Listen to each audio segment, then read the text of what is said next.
Good morning friends, Radhe Radhe. Aradhana Hindi academy में आप सब लोग का स्वागत है। तो फ्रेंड्स, हम पढ़ रहे थे हिंदी साहित्य का इतिहास, उसके अंतर्गत भक्ति काल। भक्ति काल में हम पढ़ रहे हैं मलिक मोहम्मद जायसी को। ओके फ्रेंड्स, मलिक मोहम्मद जायसी थोड़ा बड़े कवि हैं और परीक्षा की दृष्टि से मोस्ट इम्पॉर्टेंट भी हैं। तो स्टार्ट करते हैं। मलिक मोहम्मद जायसी, इनका जन्म 1492 ईस्वी में हुआ था, रायबरेली के जायश नामक कस्बे में, उत्तर मध्य प्रदेश में। इनका निधन 1542 ईस्वी में हुआ था। इनके जन्म के स्थान के बारे में प्रमाण कुछ मिलता है, जैसे है जायश नगर धर्म स्थानु, जायश नगर धर्म स्थानु, तहाँ कवि आई कीन बखानु। ये पद्मावत से लिया गया है। जायश नगर मोर स्थानु, ये कहाँ से लिया गया है? आखिरी कलाम से। ये बता रहे हैं जायश नगर जो है मेरा स्थान, मोर स्थानु, जायश नगर में मेरा स्थान है, जन्म स्थान। और जायसी किसके समकालीन थे? बाबर एवं शेरशाह सूरी के। जायसी जो है बाबर एवं शेरशाह सूरी के समकालीन थे। जायसी के गुरु, जायसी ने सैयद अशरफ और शेख मोहिउद्दीन दोनों का उल्लेख गुरु के रूप में किया है। जायसी के गुरु हैं सैयद अशरफ और शेख मोहिउद्दीन। इनका प्रमाण मिलता है, इनके गुरु के प्रमाण मिलते हैं। सैयद अशरफ पीर पियारा, जहि मोहि पंथ दीन उजियारा, गुरु मोहिंदी सेवक मैं सेवा, चले उताइल जही कनखेवा। इनके गुरु के बारे में प्रमाण है। टिप्पणी है, जायसी निजामुद्दीन औलिया की शिष्य परंपरा में आते हैं। जायसी किसके शिष्य परंपरा में आते हैं? निजामुद्दीन औलिया के। निजामुद्दीन औलिया कौन थे फ्रेंड्स? निजामुद्दीन औलिया कौन थे? आप लोग कमेंट में बताना। हम पीछे पढ़ चुके हैं निजामुद्दीन औलिया को, तथा चिश्ती संप्रदाय से संबंधित हैं। जायसी की बाईं आँख चेचक के कारण खराब हो गई थी। शेरशाह सूरी की सभा में इनका अपमान हुआ। इन्होंने कहा था मोहि, जब मलिक मोहम्मद जायसी जो हैं जब शेरशाह सूरी की सभा में गए थे तो शेरशाह सूरी जो है इनके ऊपर हंसा था, क्योंकि इनकी बाईं आँख जो है चेचक के कारण खराब हो गई थी। तो जायसी कहते हैं मोहि हंस्य की कोहरी, मतलब मुझ पे हंस रहा हो कि कोहर मतलब कुंभकार, मुझे जो बनाने वाला है ईश्वर, उस पे हंस रहे हो कि या मुझ पर हंस रहे हो। जायसी की कब्र कहाँ है? अमेठी में।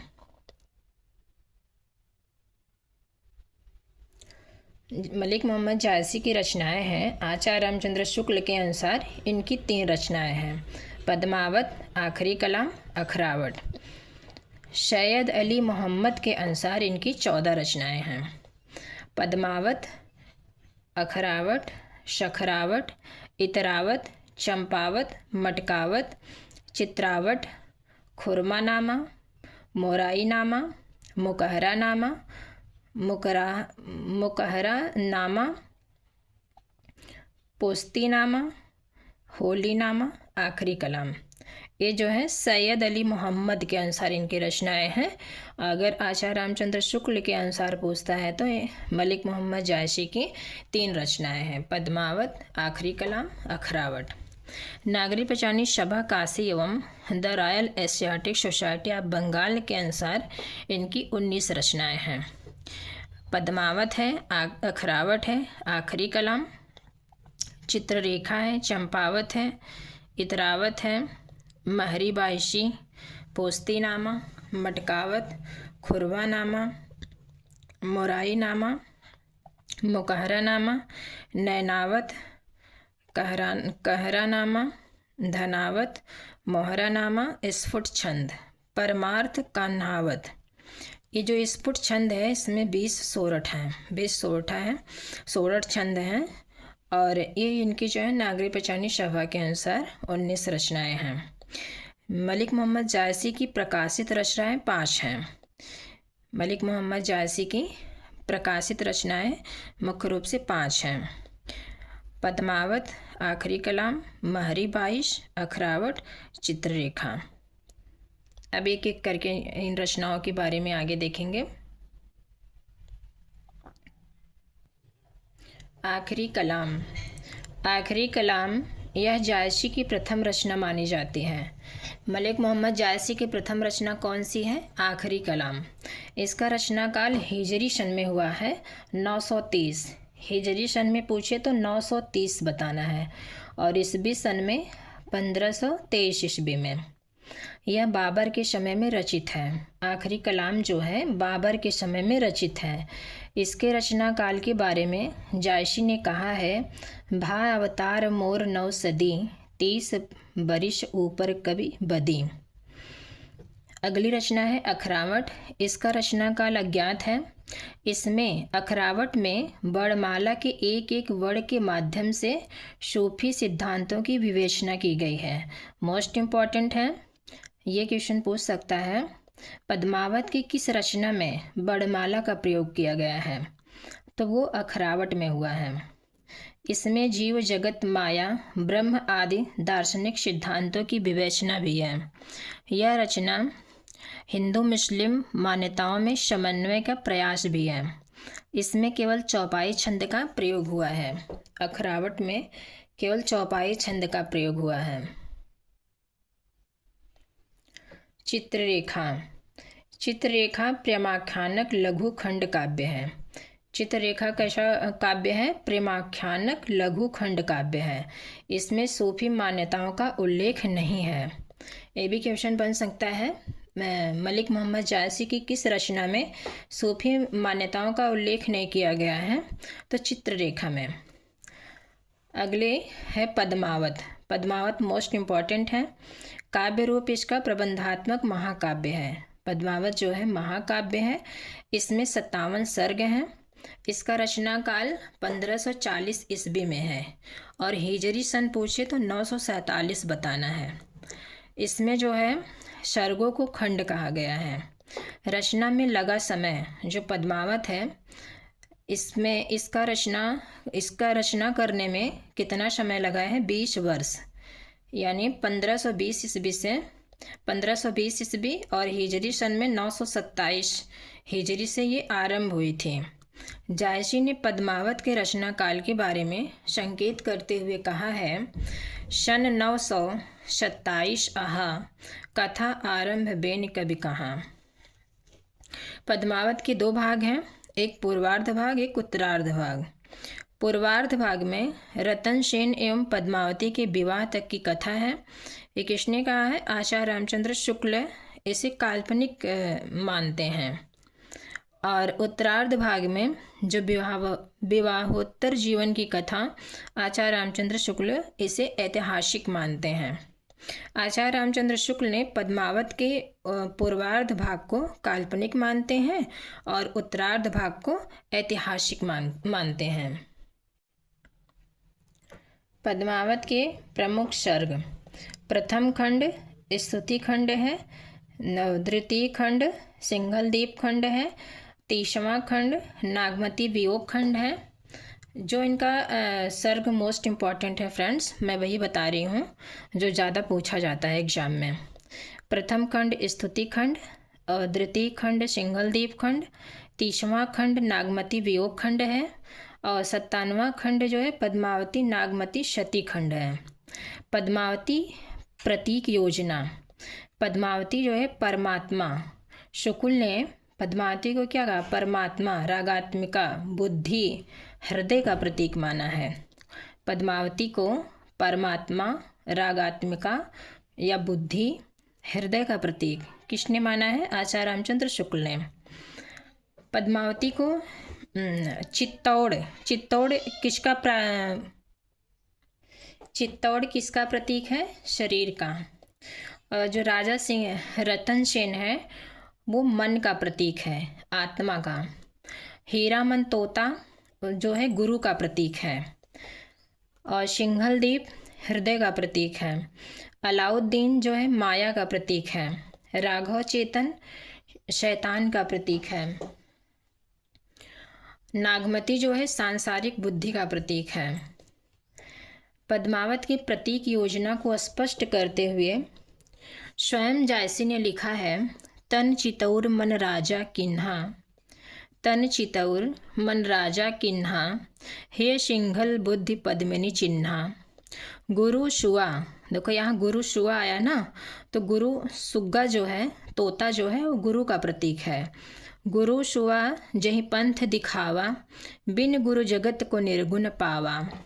नागमती यह दुनिया धंधा, राघव चेतन सोई सैतानु, माया अलाउद्दीन सुल्तानु। राघव चेतन किसका प्रतीक है? शैतान का। राघव चेतन सोई शैतानु, शैतान का प्रतीक है। माया अलाउद्दीन सुल्तानु। आचार्य हजारी प्रसाद द्विवेदी इसे प्रक्षिप्त अंश मानते हैं। ओके। पद्मावत के संबंध में विशेष तथ्य, इसकी भाषा, पद्मावत की भाषा ठेठ अवधी यानी ग्रामीण अवधी है। इसमें 7 चौपाइयों के बाद एक दोहा छंद है। पद्मावती में 7 चौपाइयों के बाद एक दोहा छंद का प्रयोग हुआ है। इसमें जायसी ने मूर्ति पूजा की निंदा की है। जायसी ने मूर्ति पूजा की निंदा किसमें की है? पद्मावत में। इसमें शाही वक्त के रूप में शेरशाह सूरी की प्रशंसा की गई है। ये भी क्वेश्चन बन सकता है। जायसी की किस रचना में जायसी की किस रचना में शाही वक्त के रूप में प्रशंसा की गई है शेरशाह सूरी की? तो वो पद्मावत में की गई है। शेरशाह दिल्ली सुल्तानु, चारियों खंड तपय जस भानु। आचार्य रामचंद्र शुक्ल ने इसे भक्ति काल का वेद वाक्य कहा है। आचार्य रामचंद्र शुक्ल ने पद्मावत को भक्ति काल का वेद वाक्य कहा है। डॉक्टर बच्चन सिंह ने इसे अवधि की अर्घान, अर्घान मतलब सुगंध, अवधि की अर्घान कहा है। किसने कहा है? बच्चन सिंह ने। इसमें 12 मासा वर्णन नागमती वियोग खंड में आषाढ़ मास से आरंभ होता है। ये भी मोस्ट इम्पॉर्टेंट है। पद्मावत में जो 12 मासा का वर्णन है वो किस मास से आरंभ होता है? तो आषाढ़ मास से। चढ़ा आषाढ़ गगन घन गाजा, ये पंक्तियाँ इसमें। जायसी ने पद्मावत में अपने से पूर्व की 4 रचनाओं का उल्लेख किया है। जायसी ने, मलिक मोहम्मद जायसी ने पद्मावत में अपने से पूर्व की 4 रचनाओं का उल्लेख किया है। वो रचनाएं कौन सी हैं? मृगावती, मधुमालती, मुग्धावती, प्रेमावती। पद्मावत का बांग्ला भाषा में अनुवाद किसने किया? पद्मावत का बांग्ला भाषा में अनुवाद मगन ठाकुर के कहने पर आलो उजाला ने किया। किसके कहने पर? मगन ठाकुर के कहने पर आलो उजाला ने 1560 ईस्वी में किया है।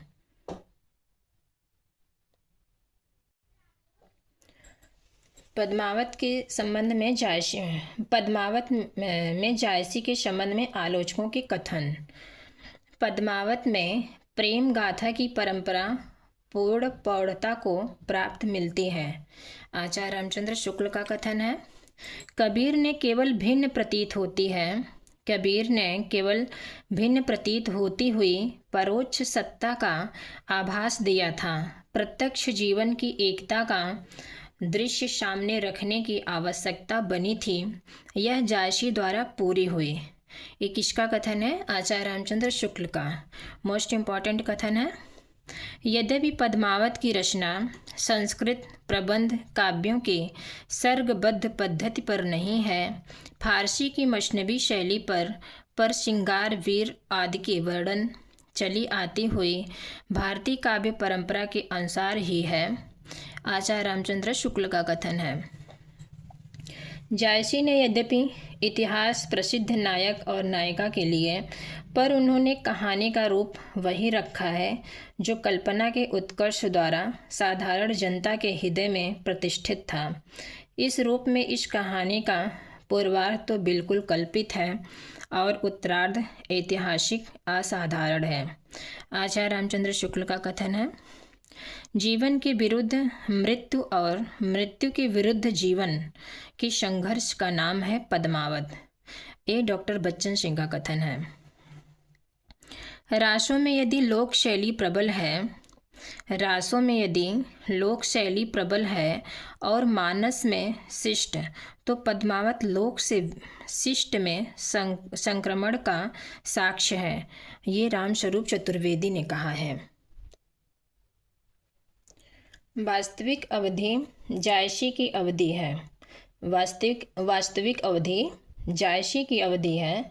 इनके द्वारा रचित पद्मावत अवधि की अर्घान है। ये डॉक्टर बच्चन सिंह ने कहा है। सूफी काव्यधारा के संबंध में विशेष तथ्य देखेंगे। भारत में सूफी मत का आगमन 12वीं शताब्दी में हुआ, जबकि सूफी काव्यधारा का आरंभ 14वीं शताब्दी में हुआ है। भारत में सूफी मत का आगमन कब हुआ? 12वीं शताब्दी में। लेकिन सूफी काव्यधारा का आरंभ कब हुआ? 14वीं शताब्दी में। सूफियों में राबिया नामक एक कवित्री भी थी। ये क्वेश्चन बन सकता है, सूफियों में कवित्री कौन सी थी? नाम भी पूछ सकता है। तो राबिया नामक एक कवित्री थी। सूफियों में अनलहक मैं ही ईश्वर, अनलहक का मतलब है मैं ही ईश्वर की घोषणा सबसे पहले मंसूर ने 10वीं शताब्दी में की थी। इस कारण उनको फांसी दे दी गई थी। जायसी का प्रिय अलंकार क्या है? हेतुत्प्रेक्षा। जायसी का प्रिय अलंकार हेतुत्प्रेक्षा है, जबकि सूफियों का प्रिय अलंकार समासोक्ति। मोस्ट इम्पॉर्टेंट है। जायसी का प्रिय अलंकार पूछे तो हेतुत्प्रेक्षा बताना है। अगर सूफियों का प्रिय अलंकार पूछे तो समासोक्ति अलंकार बताना है। ओके। पद्मावत को समासोक्ति काव्य रामचंद्र शुक्ल ने, पद्मावत को समासोक्ति काव्य किसने कहा? आचार्य रामचंद्र शुक्ल ने। रूपक काव्य डॉक्टर नगेंद्र ने कहा। पद्मावत को समासोक्ति काव्य आचार्य रामचंद्र शुक्ल ने कहा, लेकिन पद्मावत को रूपक काव्य किसने कहा? डॉक्टर नगेंद्र ने कहा है। सूफी मत को निम्नलिखित 2 भागों में बांटा जा सकता है। एक शरा मतलब शरीयत को मानने वाले, और बेशरा शरीयत को नहीं मानने वाले। सूफियों का सबसे पुराना एवं सर्वाधिक व्यापक संप्रदाय कौन सा है? चिश्ती संप्रदाय। सूफियों का सबसे पुराना एवं सर्वाधिक व्यापक संप्रदाय चिश्ती संप्रदाय है। संत मत सूफी मत में समानताएं। संत मत और सूफी मत में क्या समानताएं हैं? ईश्वर के निर्गुण रूप की उपासना, गुरु को महत्व, जाति पाति एवं वर्ण व्यवस्था का विरोध किया गया है, प्रेम को महत्व दिया गया है। संत मत और ये समानताएं हैं। संत मत में और सूफी मत में ये समानताएं हैं। और संत मत एवं सूफी मत में अंतर क्या है? संतों में खंडन मंडन की प्रवृत्ति है। संतों में खंडन मंडन की प्रवृत्ति है, जबकि सूफियों में इस प्रवृत्ति का अभाव है। सूफियों में खंडन मंडन की प्रवृत्ति नहीं है। संतों में साधनात्मक रहस्यवाद है। संतों में साधनात्मक रहस्यवाद है, जबकि सूफियों में भावात्मक रहस्यवाद है। संतों में क्या है? साधनात्मक रहस्य। संत जो है साधना ज़्यादा करते हैं, ऐसे ही याद कर लेना है। संत लोग साधना के माध्यम से शुद्धि को प्राप्त करते हैं। तो संत में साधनात्मक रहस्यवाद है और सूफियों में भावनात्मक रहस्यवाद है। संतों में ज्ञान तत्व की प्रधानता है। संतों में ज्ञान तत्व की प्रधानता है और सूफियों में प्रेम तत्व की प्रधानता है। संतों की भाषा शतुक्कड़ी है और सूफियों की भाषा क्या है? अवधी। मोस्ट इम्पॉर्टेंट है। संतों की भाषा क्या है? शतुक्कड़ी। मतलब साधुओं की भाषा शतुक्कड़ी, मतलब कई भाषाओं का मिश्रण। संतों की भाषा शतुक्कड़ी और सूफियों की भाषा अवधी है। संत काव्यधारा में मुक्तक काव्य लिखे गए। संत काव्यधारा में मुक्तक काव्य लिखे गए, जबकि सूफी काव्यधारा में प्रबंधात्मक काव्यों की रचना हुई है। सूफी काव्यधारा में किस काव्य की रचना हुई है? प्रबंधात्मक काव्य। और संत काव्यधारा में मुक्तक काव्य। संतों ने नारी को माया का प्रतीक माना है। संतों ने नारी को किसका प्रतीक माना है? माया का प्रतीक माना है, जबकि सूफियों ने नारी को परमात्मा का प्रतीक माना है। और सूफी क्या है? सूफी लोग क्या मानते हैं? नारी को परमात्मा मानते हैं, परमात्मा का प्रतीक मानते हैं। संतों ने मुख्यतः पद शैली का प्रयोग किया है। संतों ने मुख्यतः पद शैली का प्रयोग किया है, जबकि सूफियों ने पद शैली का प्रयोग नहीं किया है। सूफियों ने दोहा चौपाई कड़वक पद्धति का प्रयोग किया है। दोहा चौपाई कड़वक पद्धति का प्रयोग किया है। ये सूफी रचनाकार की चर्चित पंक्तियां हैं। जायसी की पंक्ति हैं, भा अवतार मोर 9 सदी 30 बरिश ऊपर कभी बदी। ये जायसी की आखिरी कलाम से लिया गया है। आखिरी कलाम इनकी रचना है जायसी की, उससे ये पंक्तियां ली गई हैं। सन 927 आहा कथा आरंभ बेन कवि कहाँ। ये पद्मावत से लिया गया है। जायस नगर धर्म अस्थानु तहाँ कभी आए कीन बखानु। ये भी पद्मावत से पंक्तियां ली गई हैं। जायस नगर मोर अस्थानु, ये आखिरी कलाम से पंक्तियां ली गई हैं। औ मन जान कवित अस कीन्हा मकु यह रहे जगत महचीन्हा। ये भी पद्मावत से ही ली गई हैं। मोहि हसिश की कोहरी, ये शेरशाह सूरी की सभा में मलिक मोहम्मद जायसी कहते हैं, मुझ पे हंसे हैं कि या कोहरी मतलब कुम्हार जो मुझे बनाने वाले हैं, यानी ईश्वर पे हंस रहे हैं। चढ़ा आषाढ़ गगन घन बाजा, ये पद्मावत के नागमती वियोग खंड से ली गई हैं पंक्तियाँ। गगन होता नहीं मही होती, गगन होता नहीं मही होती, होती चंद नहीं शूर, ऐसे अंधकूप मह रचा मोहम्मद नूर। ये अखरावट से हैं। शेरशाह दिल्ली सुल्तानु चारियों खंड तपे जशभानु। ये शाही वक्त के रूप में पद्मावत में शेरशाह सूरी की प्रशंसा की गई है। ये पंक्तियाँ वहाँ से हैं। प्रेम कथा यही भांति विचारहूँ, बूझ ले ही जो बूझे पारऊँ। ये भी पद्मावत से ही ली गई हैं। अगली पंक्ति है, सैयद अशरद पीर प्यारा जेहि मोहि पंथ दीन उजियारा। ये भी पद्मावत से ली गई हैं। गुरु मोहिंदी सेवक मैं सेवा चले उताइल जेहि कर खेवा। पद्मावत से हैं। मानस प्रेम भयो वैकुंठी नाहित काह छार भरी मुठी। ये भी पद्मावत से हैं। छार उठाए लीन एक मुठी दीन उठाए परिथेमी झूठी। पद्मावत से हैं। विक्रम धसा प्रेम के बारा सपनावती कह गयऊ पतारा। पद्मावत से हैं पंक्तियाँ। जौहर भई स्त्री पुरुष गए संग्राम। जौहर भई स्त्री, वहाँ पे स्त्री ऐसे ही लिखा गया है फ्रेंड्स। जौहर भई स्त्री, स्त्री पुरुष गए संग्राम, पातशाही गढ़ चूरा चितौर भा इस्लाम। ये भी पद्मावत से हैं। नयन जो देखा कमल भा निर्मल नीर शरीर, हसत जो देखा हंस भा तो ज्योति नगहीर। पद्मावत से हैं। पिया पिय शो कहूँ संदेशड़ा, हे भौरा हे काग, शोधन विरह जरि मुई तेहके धुआ हम लाग।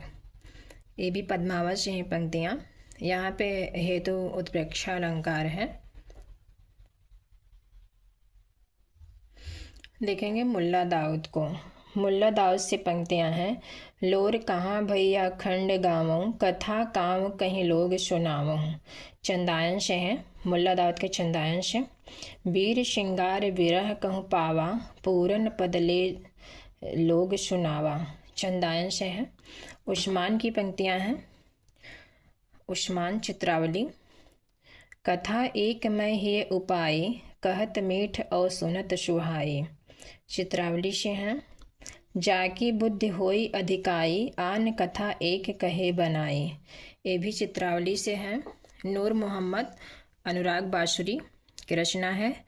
इनसे पंक्तियां हैं। हिंदू मग पर पावन राख्यों, का जो बहुते हिंदी भाख्यों, बहुत लोग फ्रेंड्स ये पंक्तियाँ कबीर की बता देते हैं, लेकिन नहीं, ये नूर मोहम्मद की पंक्तियाँ हैं, अनुराग बासुरी से ली गई हैं। हिंदू मग पर पाँव न राख्यों, का जो बहुते हिंदी भाख्यों। जानत है वह सिरजनहारा, जो कछु है वह अनमरम हमारा। ये अनुराग बासुरी से ली गई हैं। मंझन, मंझन मधुमालती, रचनाकार हैं। कथा जगत जेती कवि आई, पुरुष मार्य ब्रज सती कराई, मधुमालती से हैं। ईश्वरदास, ईश्वरदास की पंक्तियां हैं। भादो मास पौष उजियारा, तिथि नवमी और मंगलवारा। जोगनीपुर दिल्ली बड़ थाना, शाह सिकंदर बड़ सुल्ताना। ये शाह वक्त के रूप में सिकंदर लोदी की प्रशंसा की गई है। कासिम शाह, हंस जवाहिर, रचनाकार हैं। इसकी पंक्तियां हैं। ऊंच संग ऊंच ऊंच मन भावा, ऊंच संग ऊंच ऊंच मन भावा। तब भा ऊंच ज्ञान बुद्धि पावा। ऊंचा पंत प्रेम का होई, तेहि मह ऊंच भये सब कोई। हंस जवाहिर से हैं। सूफी की रचनाएं हैं। इनकी अन्य रचनाएं। 5 चौपाइयों के बाद एक दोहा छंद का प्रयोग हुआ है। किस किस रचनाओं में, ये देखेंगे फ्रेंड्स। सूफी की कौन कौन सी ऐसी रचनाएं हैं जिसमें 5 चौपाइयों के बाद एक दोहा छंद का प्रयोग हुआ है। तो मृगावती है, मृगावती है जिसमें 5 चौपाइयों के बाद एक दोहा छंद का प्रयोग हुआ है, और मधुमालती में भी हुआ है। इंद्रावती है, सत्यवती कथा, चंदायन, हंसावली, माधवानल कामकंदला, इसमें जो है 5 चौपाइयों के बाद एक दोहा छंद का प्रयोग हुआ है। और 7 चौपाइयों के बाद एक दोहा छंद का प्रयोग पद्मावती की किस रचना में हुआ है, तो पद्मावत में हुआ है और चित्रावली में हुआ है। 10 चौपाइयों के बाद एक दोहा छंद का प्रयोग यूसुफ जुलेखा में हुआ है। यूसुफ जुलेखा, इसके रचनाकार शेख नबी हैं। एकमात्र रचना जिसमें चौपाइयों के बाद 12वें छंद का प्रयोग हुआ है वो है अनुराग बासुरी। जिस रचना की भाषा सबसे संस्कृत निष्ठ तत्सम शब्द प्रधान है वो है अनुराग बासुरी। ऐसी रचना जिसमें अंग्रेजों के द्वीप का वर्णन है वो है चित्रावली। पद्मावत की कौन सी रचना है जिसमें अंग्रेजों के द्वीप का वर्णन हुआ है, तो चित्रावली में। सूफी रचनाओं की समाप्ति किससे है, इंद्रावती से, और प्रेमाख्यानक रचनाओं की समाप्ति अनुराग बासुरी से है। तो आज के लिए इतना ही फ्रेंड्स। अब हम सूफी काव्यधारा की रचनाएं नेक्स्ट वीडियो में देखेंगे। तो फ्रेंड्स, मेरी वीडियो कैसी लगी आप लोग कमेंट के माध्यम से ज़रूर बताना। राधे राधे।